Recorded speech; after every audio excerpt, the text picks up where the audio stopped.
Welcome back in our studio. I hope you had a nice lunch break and got some food for your nerves, because we're about to start an exciting hour of talk. With me in the studio today, Michael. You already saw him in the Good Morning show. Hello, good morning. Hello. Oh, not good morning. Good evening. Good evening. Cornelius, hello. Exactly. How was your day so far? Everything's good? Oh, yeah, I had my lunch. Okay. I had my preparation, I hope. So I'm ready to start. So before we start, I want to know, because it's your book, Demokratie ohne Mehrheiten. How did you get to this topic, or why was it so important for you to write about this one? Yeah, I must say I did not really expect to write a trade publisher book, as it's called in English, Publikumsbuch. Well, the topic came to me, I would say. Democracy in Germany is more and more at least jeopardized, put into question. I wouldn't say it's endangered, but, well, it's more fragile than it has been for decades. So this motivated me to write on the reasons and potential remedies, reasons for this development and things you could do to oppose them.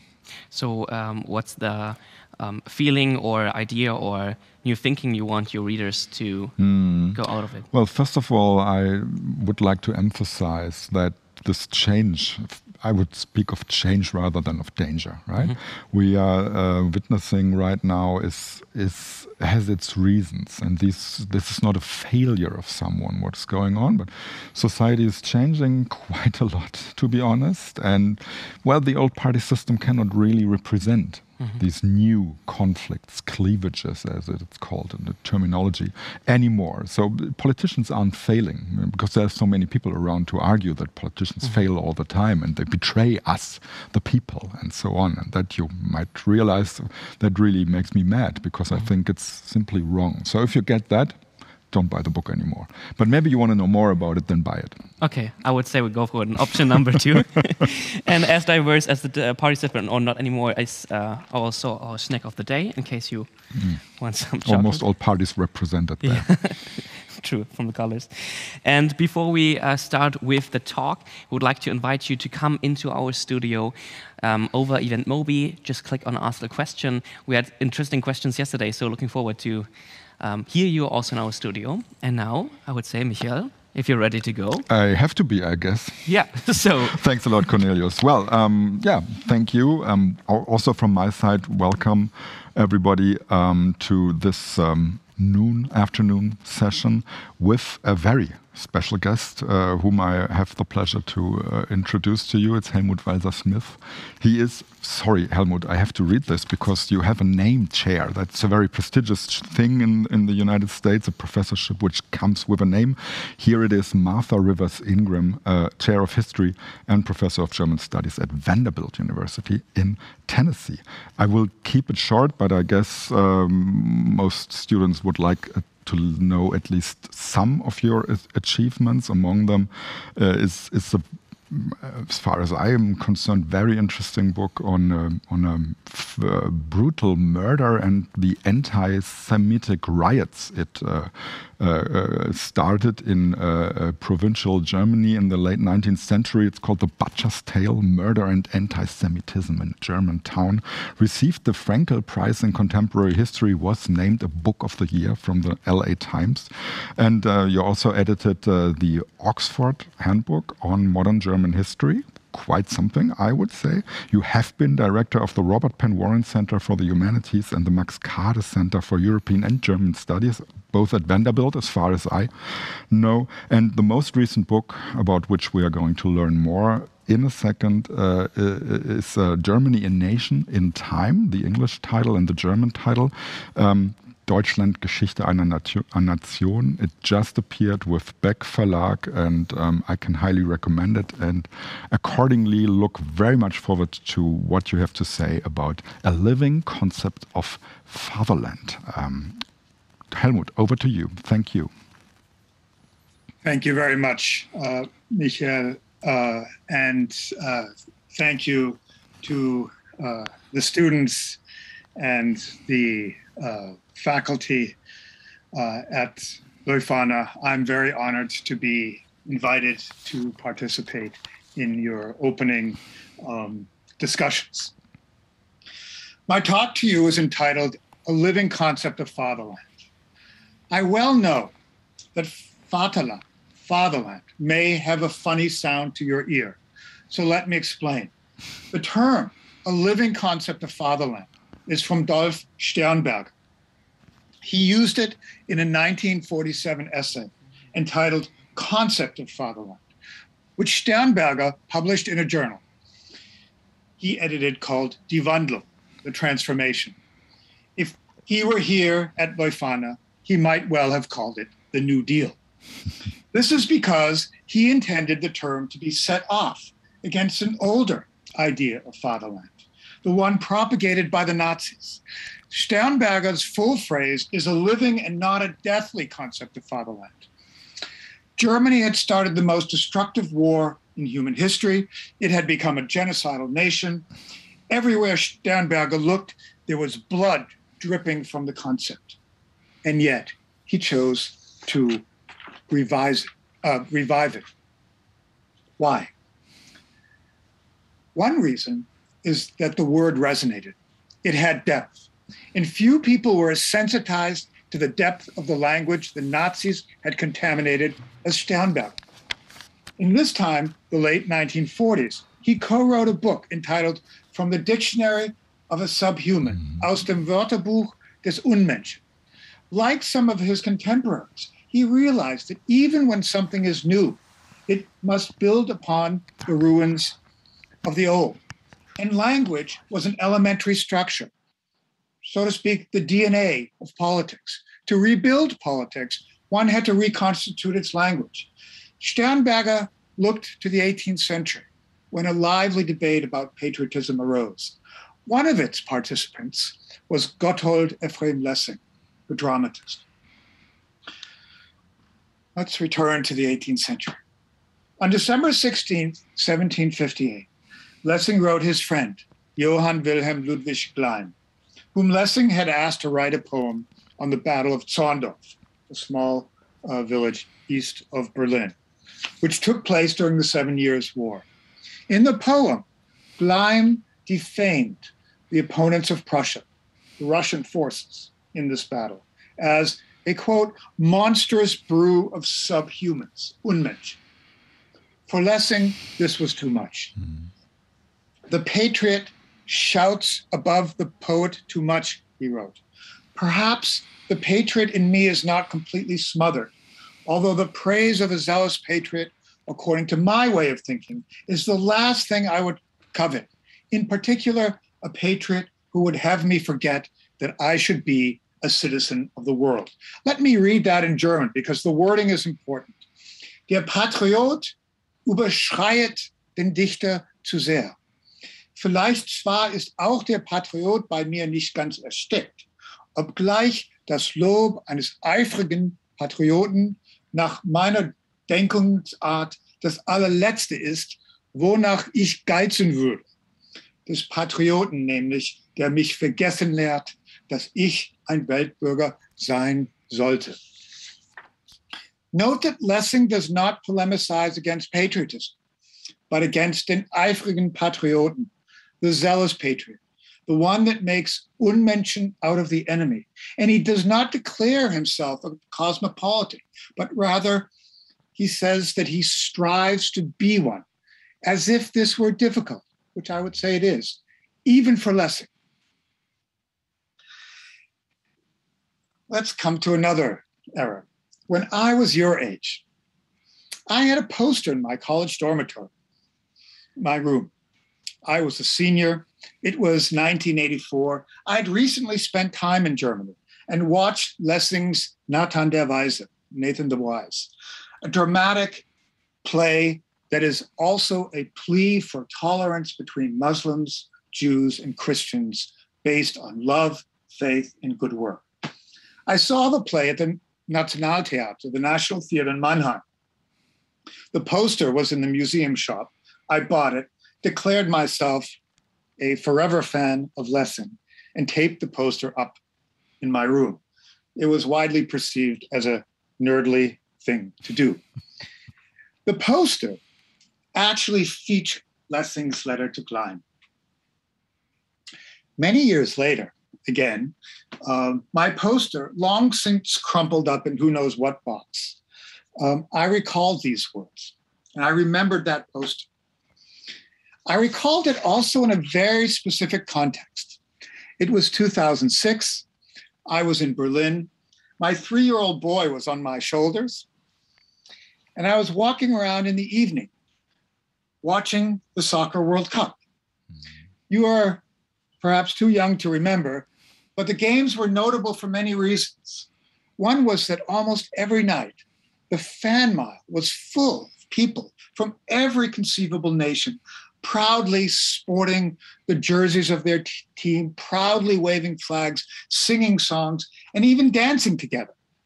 Various nations in the steady glow of the overhead lights. Until then, this in 2006, every nation in Europe had been sporting the national colors as if it were self-evident, coloring their faces, waving flags, and so on. But not the Germans. But now the Germans were too. Was it a reason to be alarmed? Not a few commentators at the time said yes. I was not one of them. How these young people identified with Germany actually moved me. Fast forward, again, 13 more years, 14 more years. I was never great at math. In the first week of COVID-19 lockdown, in March 2020, I published this book that Michael introduced, Germany, a Nation in Its Time, Before, During, and After Nationalism, 1500 to 2000. The book, as Michael just mentioned, just appeared in German translation with the publisher C.H. Beck, with a somewhat altered title, Deutschland, Geschichte einer Nation. I understand why the publisher changed the title, but the English title contained an argument, namely that it was possible to identify with your nation and not be a nationalist. Was I then supporting the young people in the fan mile and leaving my beloved Lessing behind? I think that the answer for me is no. The book simply maintains that the nation is an older idea than nationalism, and that there was a concept of the German nation expressed and articulated in a series of cultural artifacts, especially maps. In fact, I talk about a medieval map very near Lüneburg in a small town in Ebstorf. So there was a concept of the German nation expressed and articulated in a series of cultural artifacts. Some 300 years before that concept of nation was paired with what we would unequivocally recognize as nationalism. This is the kind of nationalism that traffics in an exaggerated sense of the worth, importance, or even superiority of one's nation. It is the kind of exclusionary, it is the kind that is exclusionary, typically in ethnic or religious terms, making others, as it were, into Unmenschen, subhumans. And it is the kind that is based on a social contract requiring male citizens to kill and die for the fatherland. In short, as Sternberger called it, a deathly concept of fatherland. In the book, I argue that there is a nation before nationalism. I also argue that there is or can be a nation after nationalism.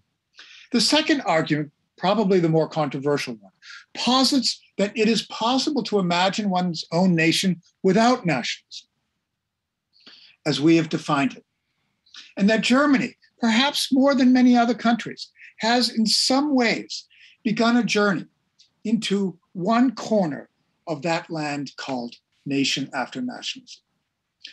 This is why I start with Sternberger. This is why I chose to entitle my presentation, A Living Concept of Fatherland. Now, I doubt that most of you have ever even heard of Sternberger, of Dolf Sternberger. He was once Adolf, but in shame, cut the A off of his name. It is very likely that still fewer have ever heard of his concept of a living fatherland. He developed it in the early post-war period, amidst the war-torn ruins of a defeated country, in a landscape whose physical obliteration was only matched by the cultural ruins National Socialism left behind. But Sternberger was never quite sure about its positive content. He meant to set it off against a tradition that emphasized dying for the fatherland. Sternberg wrestled with this problem his whole life. One result of this personal struggle was the idea of constitutional patriotism. He coined the word in 1970, when, interestingly, he divorced it from the term nation. The national feeling is wounded, he wrote, since we are not living in the whole of Germany. That's Sternberger.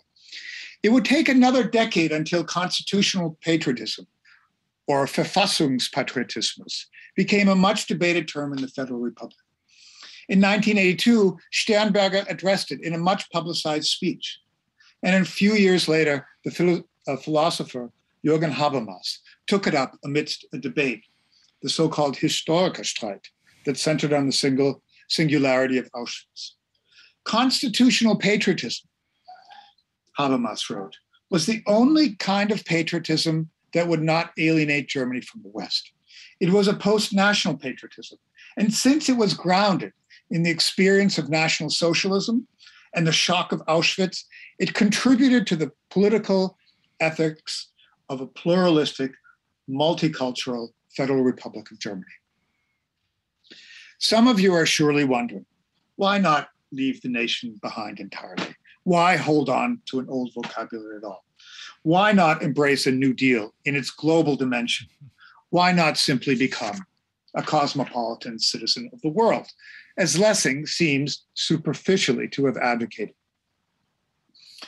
As if anticipating our question, Lessing answered it, I would say, in a dramatic play called Philotas, written very shortly after the letter to Gleim. It is a complicated one-act play that turns on the passion of Philotas, a young warrior prince at the time of Alexander the Great, who is captured by King Aridius and wants to be killed rather than sent back in a prisoner exchange for the opposing king's own son. This is why it's complicated. Philotas begs for a sword and commits suicide. But Aridius is repulsed by the circle of violence and death and eagerly exchanges territory for the life of his son. Do people not think that one has had enough of it, the humane ruler, Aridius says, as he exits. Lessing asks us to emphasize with Philotas, even as we see that his death for the fatherland is completely and utterly in vain. Yet the more we consider the passionate, youthful desire of Philotas for honor, the more we see the humanity in the position of Aridius. Our empathy is for the young Philotas, a boy moved by genuine feeling, but our reason is for the aged king. What then is Lessing's answer? Scholars of literature still debate the question. To me, it is that reason requires one way of talking about a nation or a fatherland, the heart another. Sternberger's concept of constitutional patriotism was actually criticized on this point. One goes, after all, to battle for a king, a country, a home, but for a constitution, there has to be something more. That something more has to be defined. And following Sternberger, I would say it has to be lived.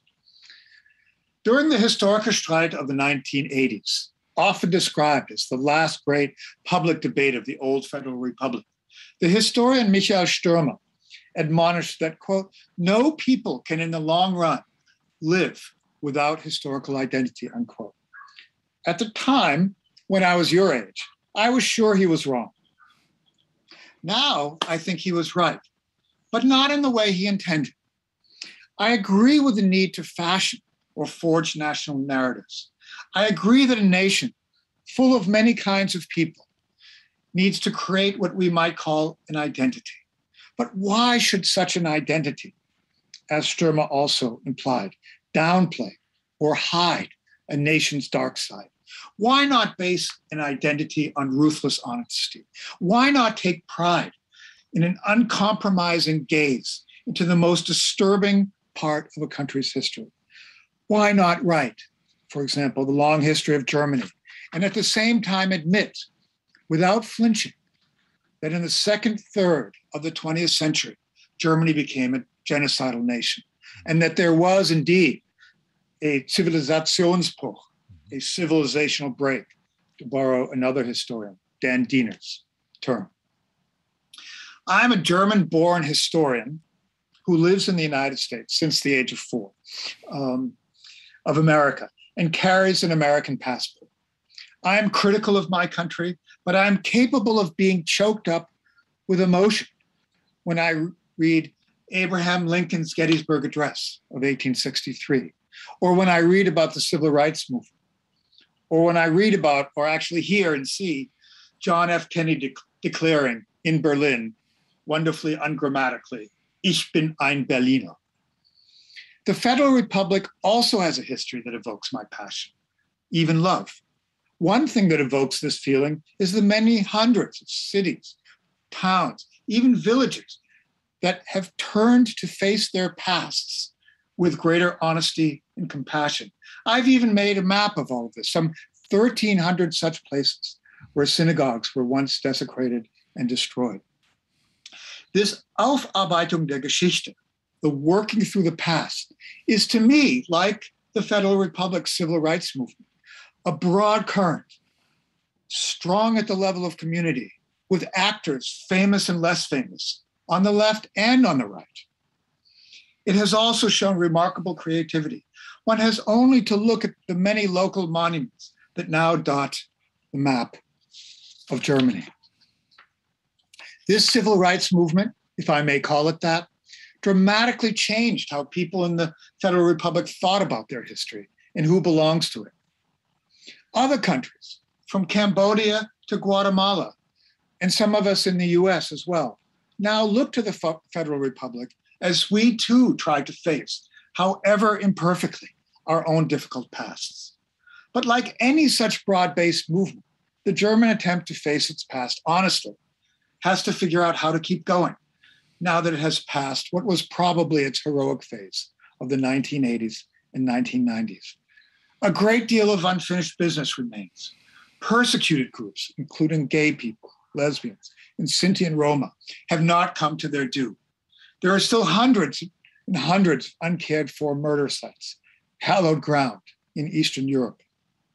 The murder of some 3 million Russian POWs is acknowledged, but insufficiently. Moreover, Germany, like other Western countries, has yet to confront the full measure of violence that characterized its colonial past, or the startling amounts of theft, especially of art and historical artifacts from Africa. Most of it, by the way, still locked up deep in museum vaults that accompanied it. But in all of this, it should not be forgotten that the work and the compassion that adhered in Germany's honest turn to the past, of which the Historischer Streit was an expression, is now a central part of the history of the Federal Republic. It is its past that cannot and should not pass. It is, to me, the very embodiment of a living concept of fatherland. One should take pride in it. One should criticize it, but one should also defend it. Yes, even love it. And most of all, one should push it forward. Remembering Lessing's formulation of a zealous patriot, ein eifriger Patriot, one who would have you forget that I should be, remember Lessing's formulation, a zealous patriot, ein eifriger Patriot, one who would have you forget that you should be a citizen of the world. This implies to me that a good patriot is one who would remind us that we are also and can be citizens of the world, and that any New Deal, any transformation or Wandlung, to use the title of Sternberg's journal, would have to start with the recognition that we can do both. Of course, it would also have to start with an understanding of what the central problems confronting the world actually are, and how nations, however bound in supranational communities, can actually address them. Thank you. Thank you very much, Helmut, for this engaging and very thought-provoking talk. You have to imagine a huge audience doing this very German kind of academic applause right now. I cannot simulate that, but I guess if this was a plenary in an auditorium, proper style, non-COVID, then we would hear this right now. Thanks very much. I think, if I may start, there will also be student questions later on. Can only invite students to think of their questions already. If I may start, I see myself perhaps a little bit as the provocateur, so to speak. I wish to simply by your message, which I find very interesting, of the book especially, where you made it clear that there was this peaceful notion of nation concept first, and then nationalism, the deathly face of it, so to speak, kicked in, and now we are in Germany largely returning or even putting it to another level, this peaceful nationalism. And I think from a causal perspective, it's very important to recognize that the peaceful notion was there first. So this is maybe my major takeaway message, both from what you just said and the book at large. But what I thought when reading it and listening to you is when the deathly nationalism, say, kicked in, it was the time when politicization occurred in Germany, right? The introduction of a universal male, of course, in the beginning, suffrage. This was the very time when Ribcke started to,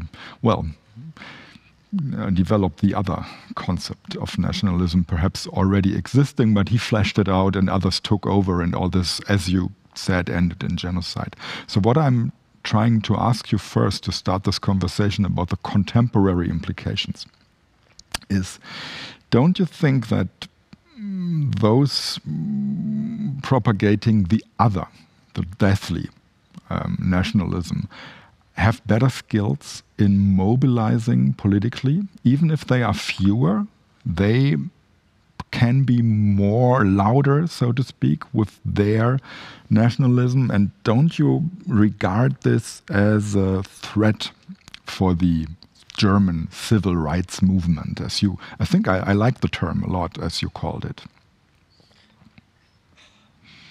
It's a very good question. It's very hard for me to not have the American experience of the last 5 years, especially in my mind when I think about the answer to that. I am, of course, very worried that let's call them the deathly nationalists, are much more ruthless than those people in my own country who celebrate the civil rights movement, who celebrate Black Lives Matter, who celebrate democracy, who celebrate our own constitution, who are Verfassungspatrioten in this way. There is an old argument, you will know this as a political scientist, of that basic emotions like hate are easy to mobilize, perhaps easier than love. My concern is a slightly different one, and I'm not sure I can answer your question, but my concern is that our relationship to nations is so hesitant that we are reluctant to mobilize even the love for it. Do you see what I'm saying? Yes. In the tradition from which your question comes, you're saying hate is easier to mobilize. And what I'm worried about, and I agree with you that it is comparatively easy to mobilize. What I'm worried about is that we are not digging in to mobilize the other affect, as it were, the genuine emotional ties to a country that I think is necessary to combat this. let me give you one more example. And this is what's really behind this. I definitely feel that it's a mistake to let those who would mobilize hate take on the mantle of patriotism. I don't want to give that to them. I find it shocking that the very people who supported and participated in the storming of the U.S. Capitol in January walk around waving the American flag. To me, they've desecrated the democratic institution.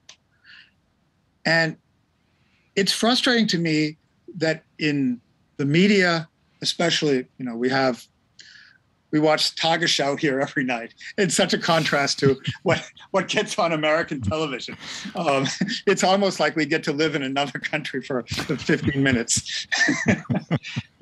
But in the American media, especially Fox News, this is not problematized. And so, but I also think we have to develop a vocabulary, a nation vocabulary, I would say. If it's for you a European vocabulary, that's also fine with me. But it has to draw out the affective dimension of politics in a positive way as well. And that's what my plea is really for. Yeah, thanks a lot. I see where you're coming from, and you said hate is easier to mobilize. Agreed. But what I was trying to insist is that the hate people, let's call them that, they also use their hate more strategically, irrespective of its mobilizing abilities, so to speak, right?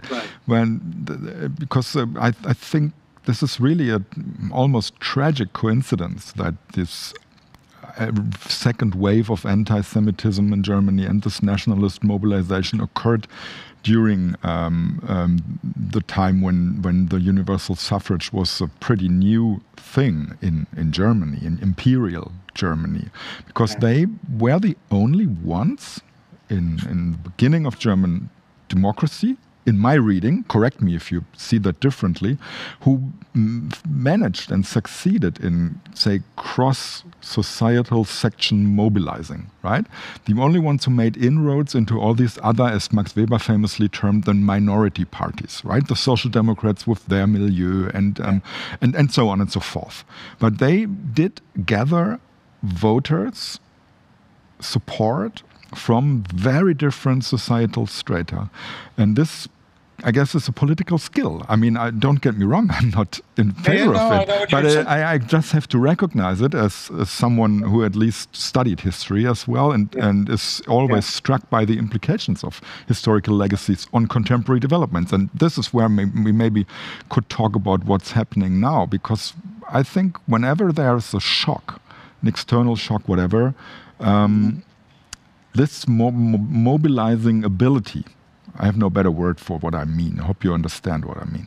This mobilizing ability out of nothing occurs and can be used. And of course, this most recent shock I'm talking about is the alleged migration crisis, right? And which brought us, in my reading, and I would like to hear your response to that, which brought us a right-wing populist, right-wing extremist, it's up to debate, party back in the Bundestag.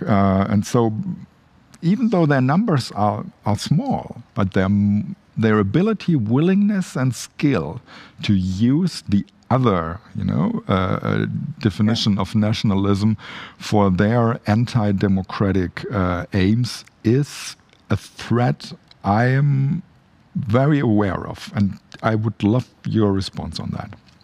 Okay, so there are three things you raised. Let me just try to address them fairly quickly. So it looks like that they're much more ruthless in the United States. And one reason for this is that we have an old, rickety house of a constitutional arrangement. For the presidency, the Republicans have not won an election as a Democratic majority since George W. Bush in 2004. And before that, it's not until Reagan. So basically, for 1990 until 2020, there's one Republican Democratic majority, and this was after 9/11. And so that patriotism of 9/11 certainly was a major factor here, the exogenous shock, as it were.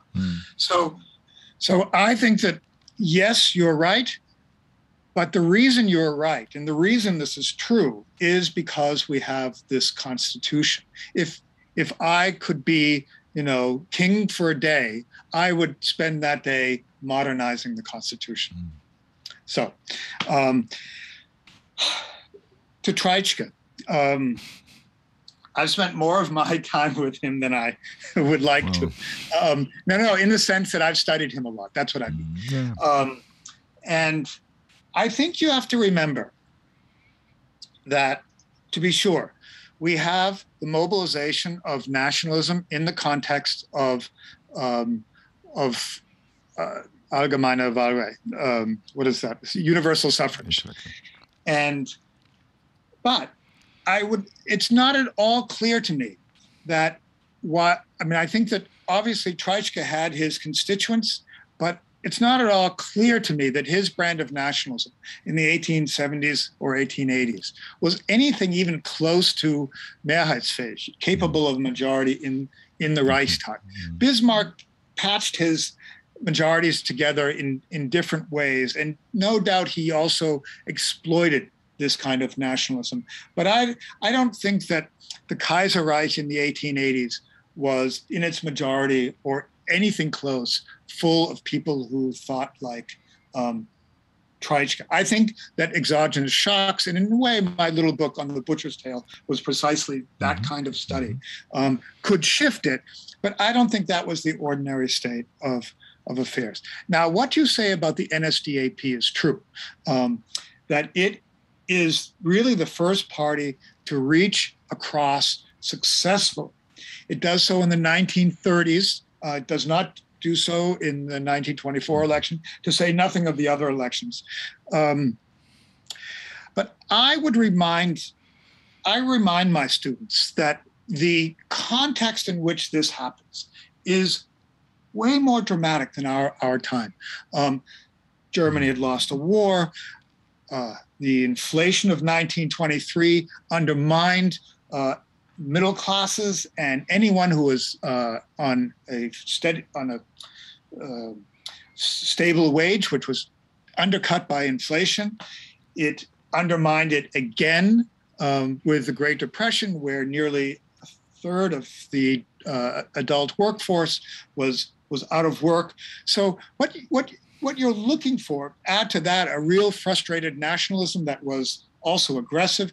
So what you're looking at in Germany is a real perfect storm.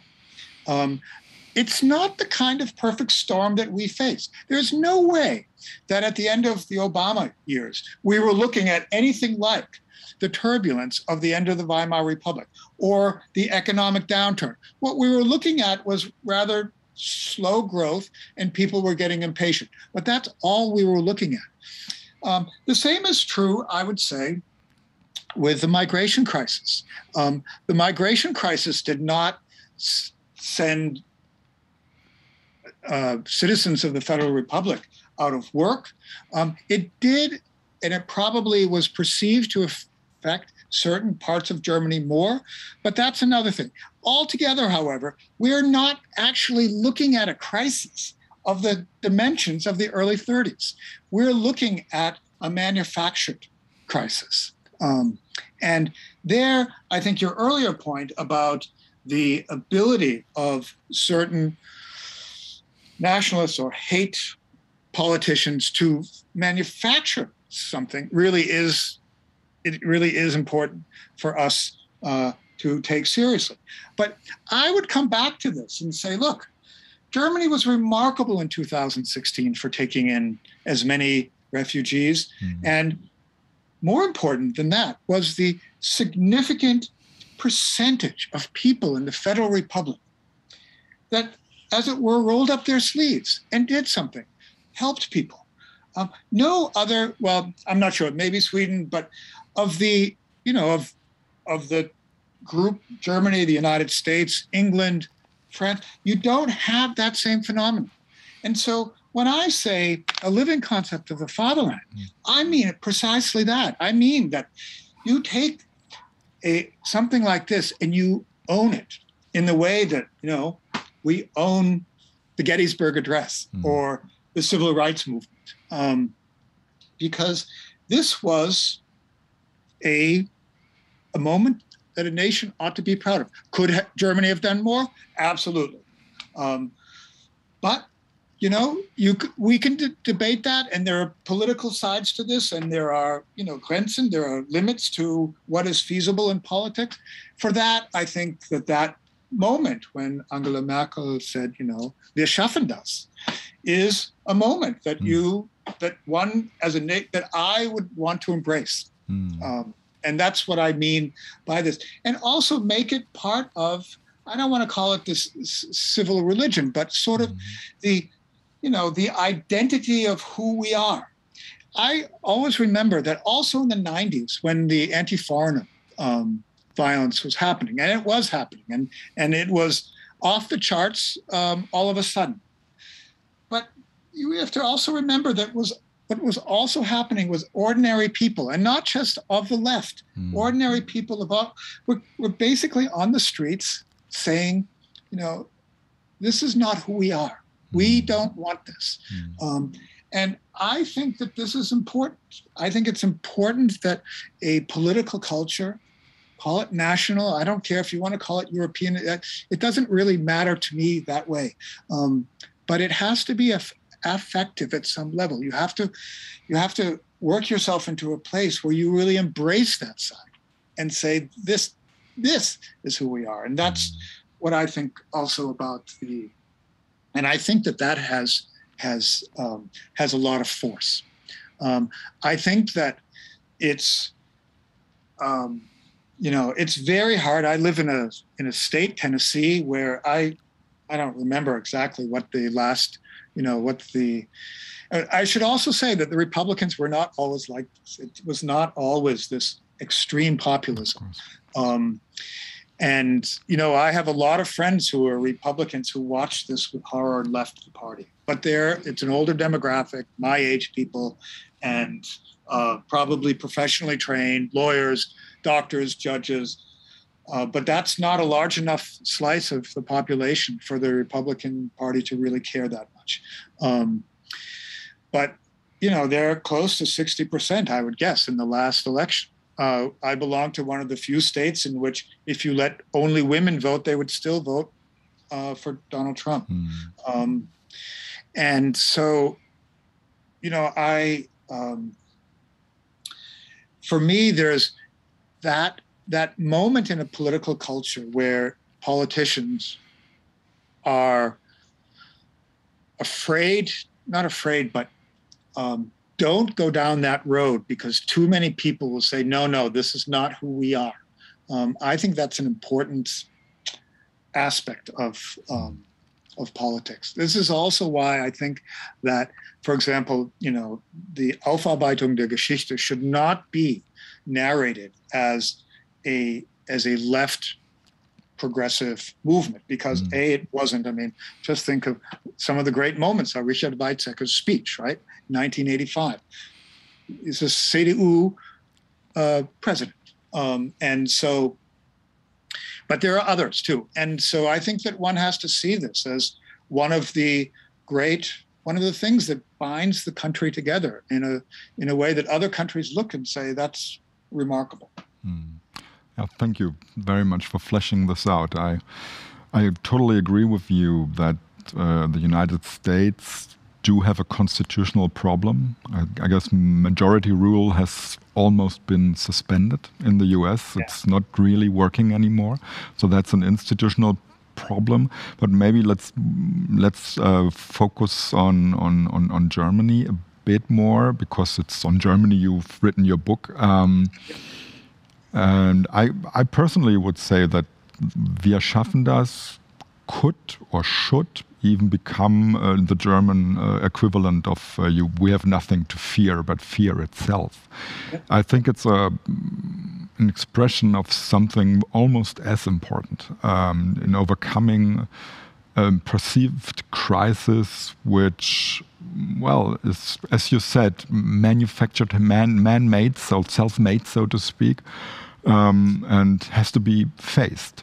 But, and when you explained that, I was thinking it's a bit of a pity that I'm not at my previous university where I worked before anymore, because here we are in Lower Saxony right now, and I think a clear majority of people living here and parties here would agree with what you said. But I'd like to see your response to what you just said in Munich, where I worked before, so in Bavaria, where there is another party, the CSU, pretty powerful.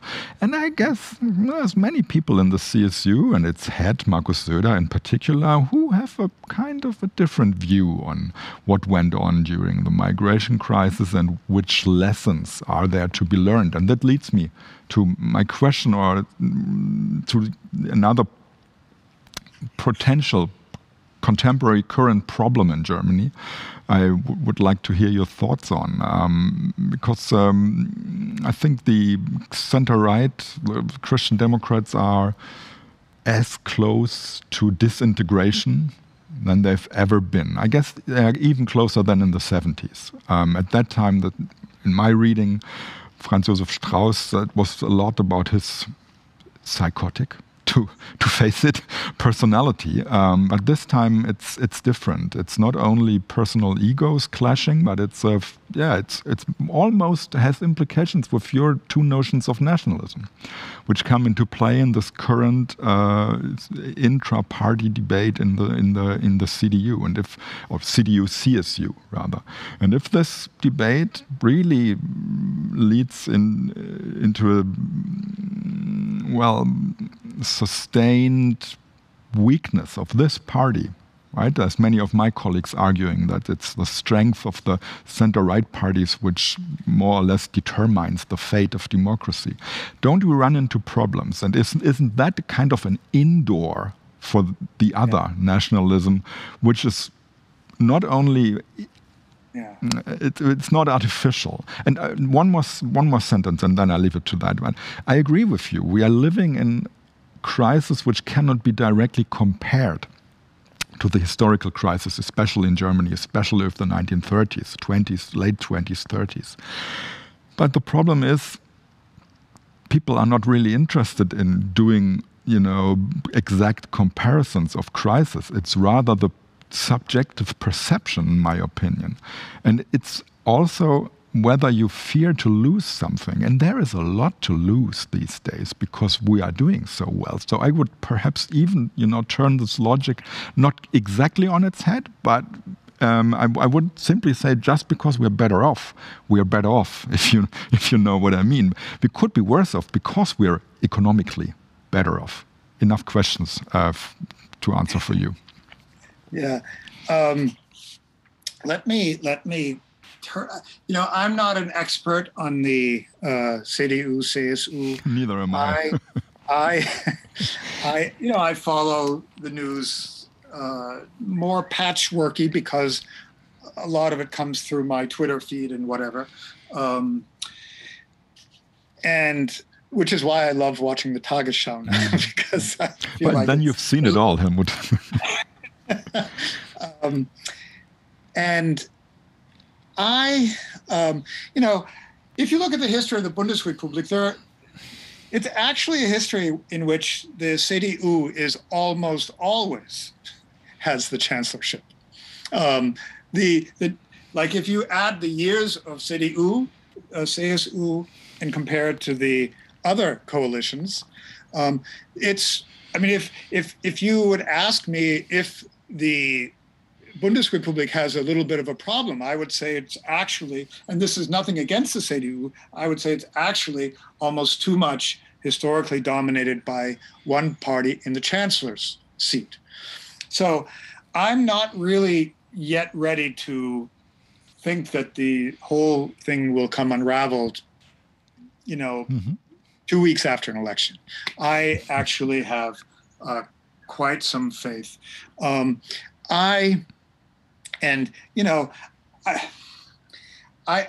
wrote this book, my editors asked me to write an afterword, and I didn't want to write this afterword. I wanted to stop in 2000 and just say, But then you were on the fan mile. I read that in your book. Yeah, and it is true. But I didn't want to, it was 2000, so I was handing that in 2019, and it was actually published in 2020. But it was also a time of immense turmoil, and the AfD was on the rise, and I was really asked to, I don't want to say sound alarm bells, but and I spent a lot of time looking through, the various kinds of survey and also reading about the surveys. I spent a lot of time looking at the demography of this, and what I felt like I wrote is that I think that in the West there is a certain amount of stability. There seems to me to be the arguments put forward by the AfD are embraced, but only by a fairly small, in the West, circa 10% of the population. Now, some Umfragen, some opinion polls had those numbers much higher, but some were also shown to be problematic, like the Leipziger Autoritätsstudien, whatever it was called. Yeah. And these things are problematic. Now, if you just call people, who picks up the phone? Do you pick up the phone? I certainly don't. I'm way too busy to talk about my political opinions to who knows who, right? And so it's harder and harder to figure out what the real opinions are. But I do think that I'm actually somewhat optimistic about this election. I do see that the AfD has dropped. Niedersachsen, I was really happy and tweeted all about what I saw there. I'm quite aside from who won the election, what the coalition will look like, I'm quite pleased that in the northern part of the Alte Bundesländer, the established parties, at least one of them, seems to be gaining ground back. And so now, I don't know, I used to be associated with the University of Jena and spent a good part of my time in the 90s now. I haven't been back in 20 years, so I don't want to make statements about it. I wasn't there to watch the degree to which the AfD manages to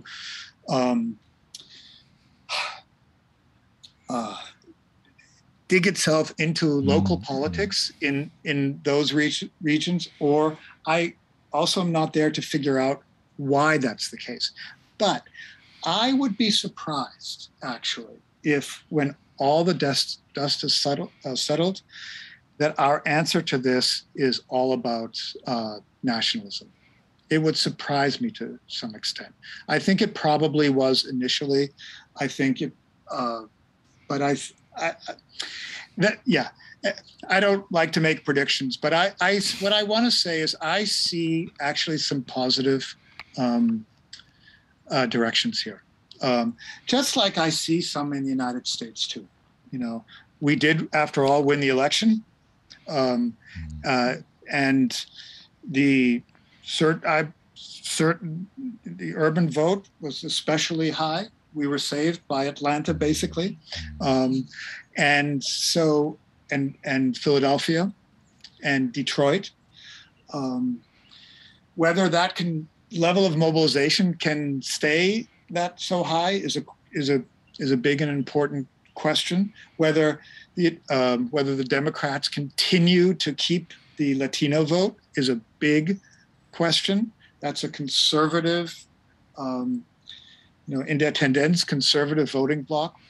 I don't know the answers to these, but I'm not completely pessimistic about this CDU and CSU. And I will remind you, I don't mean to say it like that. You will know, of course, that Helmut Kohl in the early 80s was actually one of the people who was against this Geschichtsaufarbeitung, who just wanted to sweep it under the rug. He thought it was embarrassing for Germany, and so on.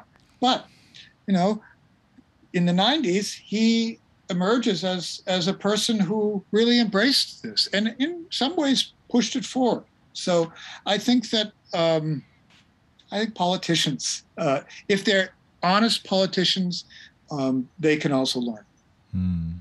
Yeah, thanks very much. I think this last point is really an important reminder that even though even if you get elected on a certain platform, it doesn't necessarily mean, and this is not politicians betraying people, rather the other way around, politicians being more honest than they ever promised.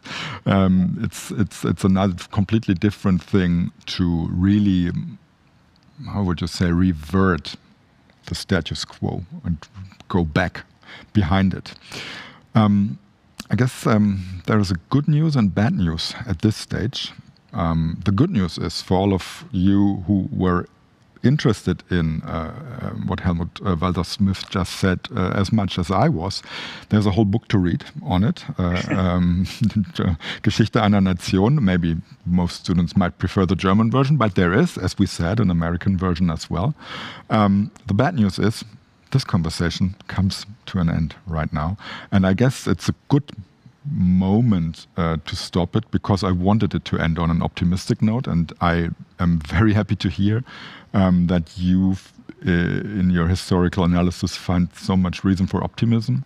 To summarize, I guess the New Deal is already here. It is this new post-national nationalism, so to speak. We already have, according to Helmut Walser Smith in Germany, and all we need to do is to stick to it, right? I guess this could be the conclusion. I wish to use the opportunity to thank you again very much for talking to us.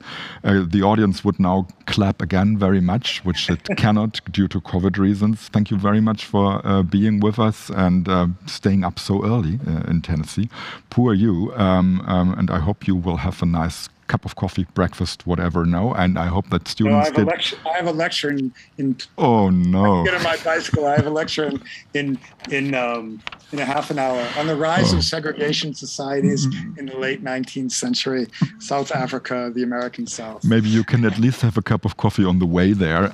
Thank you so much for being with us. Thank you to the students listening to us. Enjoy your afternoon. Enjoy your lecture. Goodbye, Helmut. Thank you very much for the invitation and the conversation. Our pleasure. Thank you very much. And goodbye to everyone.